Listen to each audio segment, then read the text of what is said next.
Today, I'm going to be discussing the Myers Marketing Model, or the 3M model, and it's based on three connected concepts. The 3M model combines familiar and accepted thought, allowing an understandable formats for the basics of marketing.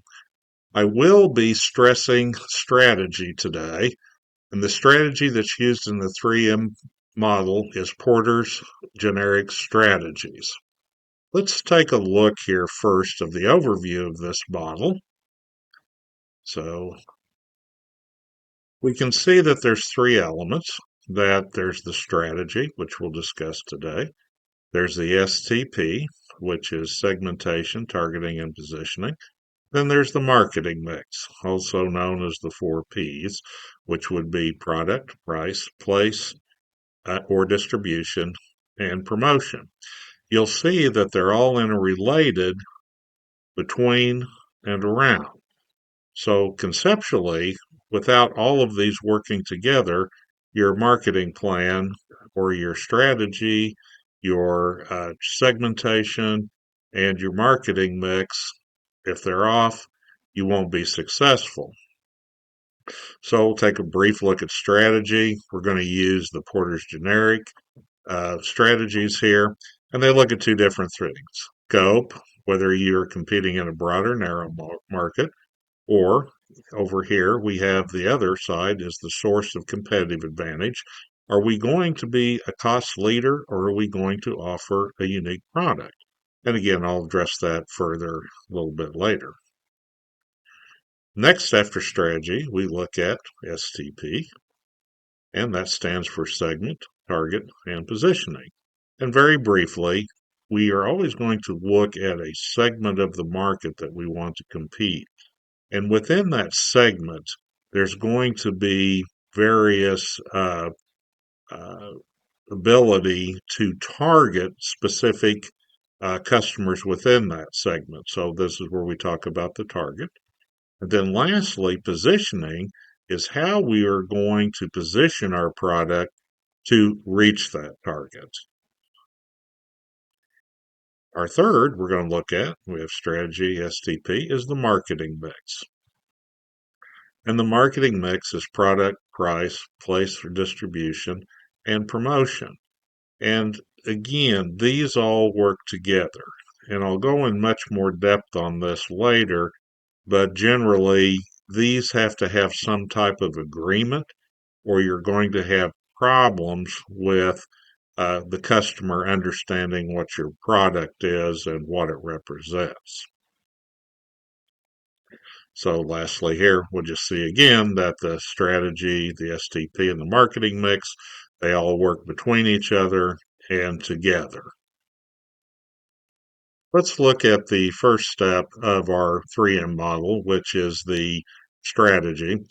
And without a strategy, the other two elements of the 3M model make little difference. So we have to understand what it is we're trying to do. And so let's take a look at that, how we can define that. And again, we'll use Porter's competitive strategies. With Porter's competitive strategies, there are two different areas we look at. We look at market scope, which is either broad or narrow.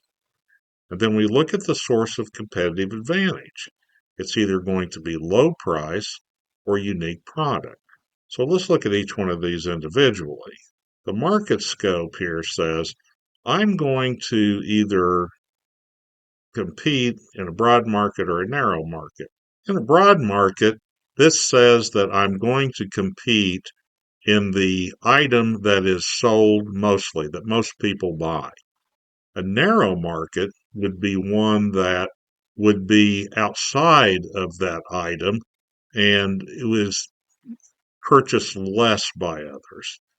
Okay. The reason that I would select a broad market or a narrow market is a broad market will have the largest number of buyers. So if I can sell even a small percentage in a broad market, I could be profitable. Or if I go to a narrow market, then I should be able to compete because I have something that others may want, not just what that most purchased item is in the broad market. Our source of competitive advantage is either low price or unique product. So low price says I'm going to compete on price. Unique product says I'm going to compete on something besides price. So let's talk about that just a little bit. A unique product is something that is going to be differentiated. So it says this product is unique in some particular way. Price, on the other hand, says that I am going to compete on price, which means that I'm going to have a low price, so you will be enticed to purchase me because of that low price. So we have on our low price here, one thing that is important to remember when we look at low price and unique product, that price and quality travel together. Very rarely, if ever, you see something that is a very low price and you say, boy, this is high quality. On the other hand, very rarely will you see something that is very priced very high compared to other products and say that that is low quality. Now, you may not want to spend that type of money, but generally, price and quality go together. So it's very difficult for somebody to say, well, I'm going to have the highest quality at the lowest price. Generally, the consumer is not going to believe you in that.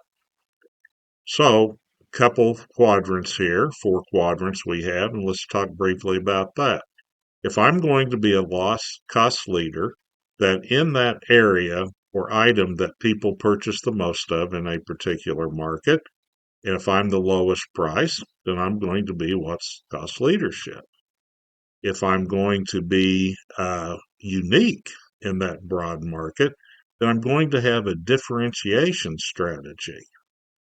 Okay. If I go to a narrow market, which would mean that there's not as many people purchase these particular products as in the broad market, then I have a focused cost leadership. If I'm low priced, that means I'm going to pick an item that is not commonly purchased in that area.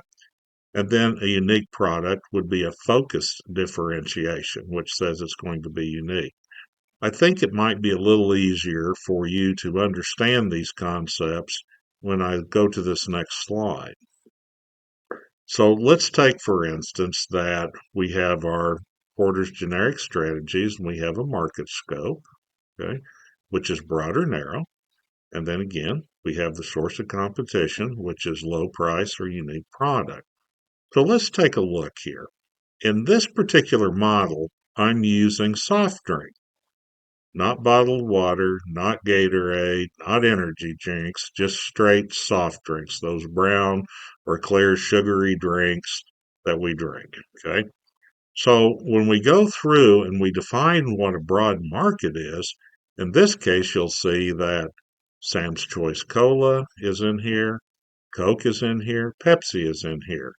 So it's determined that the largest purchased item in this particular category, which is soft drinks, is cola. Okay, not diet cola, not anything that is not a cola. So what it says is that this broad market is what the most people will purchase when they go to that category. Okay, so we look here, and our cost leadership is Sam's Choice, and our differentiation is Coke and Pepsi. So if I'm going to be differentiated, I'm going to have something that people understand. I know what Coke and Pepsi is. I know that Coke is the real thing and Pepsi is for the young and hip, etc. And boy, it is really good. It also charges quite a bit of money for it. The one thing that you will notice here is that these are always higher priced than our cost leadership. Okay. The reason is because we have in this particular national brand, we have very wide distributorship. I can find it everywhere. I can find Coke at a restaurant. I can find it at the grocery store, the convenience store, vending machines. Same with Pepsi. They also charge a premium price because they have wider distribution and they spend a lot of dollars on advertising. They tell you how good they are. Sam's Choice, on the other hand, drives strictly on price. And so the price speaks for itself. If I have my choice, I'm probably going to pick a Coke or Pepsi because I understand it better. I might pay a little more. On the other hand, let's just use an example. If to buy a Coke or a Pepsi is $1.50 and a Sam's Choice is 50 cents, then the price speaks for itself. 50 cents, I don't think Coke and Pepsi maybe is that great a value. It's all brown sugar water. What difference does it make? I'm going to save $1 and I'm going to drink Sam's Choice. Okay. Now, keep in mind with cost leadership is you cannot spend the kind of dollars that Coca-Cola and Pepsi do to differentiate themselves. They have to keep their price lower. So on these type of consumer goods, they're going to have lower or smaller distribution. You're not going to be able to find them everywhere. And they're going to do everything they can to keep the cost low, which is I'm not going to spend money on advertising. We're not going to spend a lot of money on things that try to differentiate. Okay. The price has to speak for itself. So that's our broad market. These are dealing with, in our instance here, we say that cola drinks are the one that most people buy. So if I go to a narrow market, now we start getting into everything that is not a cola. So A&W root beer, for instance, is one. Diet Coke would be one. Drink 7 Up, Sprite. These are focus differentiation because there's a large enough group that would want to buy those products outside of the cola drink. And so I'm going to do the same thing. I'm going to try to capture a higher percentage of the folks that do not drink colas only in here with a differentiation. It's the same concept. I'm going to have wide distribution. I'm going to spend money on advertising. Over here, we look, and again, we can see that we have a cost-focused leadership here. We're going to offer those same drinks that are not cola. And so you'll see here Publix Cherry Cola. Publix is a large grocery store chain that has generic products in it. And cherry cola is not the same as a cola. Okay. So it would be that. You would also look over here and say Dr. Pepper, Sprite, etc. Here, you're starting to talk about generic root beers, Shasta, Sam's root beer, Sam's lemon lime, Dr. Thunder, those type of things. And again, it's a low price issue. Here, I'm going to pay that $1.50. Here, I'm going to pay that 50 cents. So I might also have some drinks here that you can't find popularly in some of the other brands because they're not in that high a demand, but they may put them out. But that is still a case of low price. I'm going to find that price, and the price has to speak for itself. Okay. So, quick review. Broad market is whatever in that category is purchased the most. Narrow is anything else in a category that people purchase that is not in the broad category. I can either compete on low price, which means I'm probably not going to advertise. I'm going to have limited distribution.